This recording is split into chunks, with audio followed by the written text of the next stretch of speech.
আজ যে প্রশস্ত আলোকিত পথে লাখো মানুষ সাই করেন, একসময় এখানে ছিল ধুধু নির্জন মরুভূমি।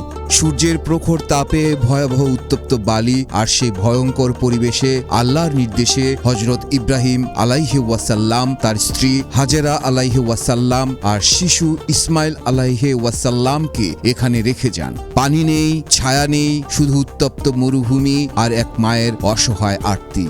নিজ সন্তানের তৃষ্ণা সহ্য করতে না পেরে হাজেরা আলাইহি ওয়াসাল্লাম ছুটে যান একবার সাফা পাহাড়ে, আরেকবার দৌড়ান মারওয়ার দিকে। একবার নয়, দুইবার নয়, 7 বার। আর তখনই ঘটে অলৌকিক ঘটনা। শিশু ইসমাইল আলাইহি ওয়াসাল্লামের পায়ের কাছে ফেটে বের হয় জমজমের পানি। মা হাজেরা আলাইহি ওয়াসাল্লামের সেই দৌড়, সেই ধৈর্য আর আল্লাহর প্রতি অবিচল বিশ্বাস আজও পৃথিবীর কোটি মুসলমানকে আবেগে ভাসায়। মা হাজেরা আলাইহি ওয়াসাল্লামের সেই পথে এখন কোটি মুসলমান হেঁটে যায়। শিশু ইসমাইল আলাইহি ওয়াসাল্লামের পায়ের কাছে মরুভেদ করে সৃষ্টি হওয়া সেই জমজমের পানি এখন কোটি কোটি হাজি পান করে।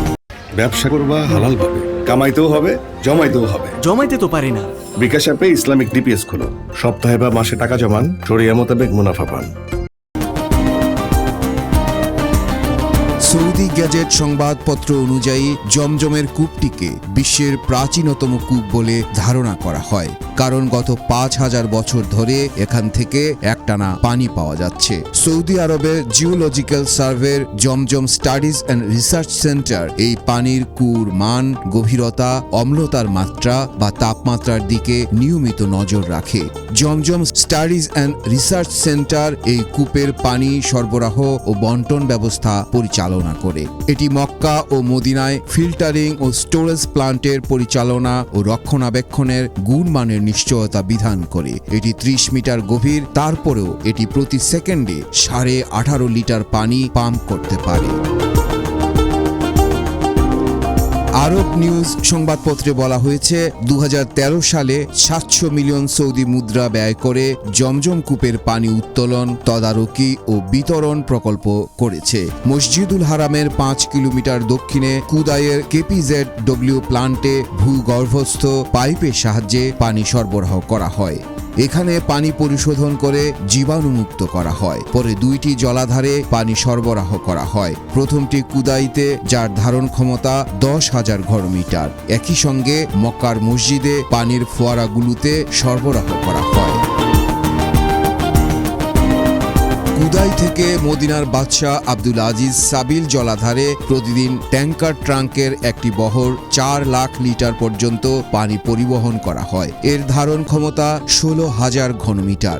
এখান থেকে নবীর মসজিদে পানি সরবরাহ করা হয়। পরিবহনের সময়ে পানি যাতে কোনোভাবে দূষিত না হয় সেদিকেও লক্ষ্য রাখা হয়। সারা বিশ্বের কোটি কোটি মুসলিম জমজম কূপের পানিকে অত্যন্ত পবিত্র এবং অলৌকিক ক্ষমতা সম্পন্ন বলে মনে করেন। সৌদি আরবের মক্কায় মসজিদুল হারামের ভেতরে এই জমজম কূপটি অবস্থিত। মুসলিমদের কাছে পবিত্র হিসেবে বিবেচিত কাবা ঘরের মাত্র 20 মিটার দূরে এর অবস্থান। প্রতি বছর যে লাখ লাখ মুসলিম হজ বা উমরা পালন করতে সৌদি আরবে যান, তাদের বেশিরভাগই জমজম কূপের পানি নিয়ে দেশে ফেরেন। হজ পালন করে এসেছেন অথচ জমজম কূপের পানি আনেননি, এমন মানুষ বেশ বিরল। শুধু তাই নয়, পরিবারের সদস্য এবং আত্মীয় স্বজনদের মধ্যে এই পানি বিতরণের রেওয়াজ দেখা যায়। তাদের প্রত্যাশা, এই পবিত্র পানি পান করলে বিপদ, রোগ কিংবা যে কোনো অমঙ্গল দূর হবে।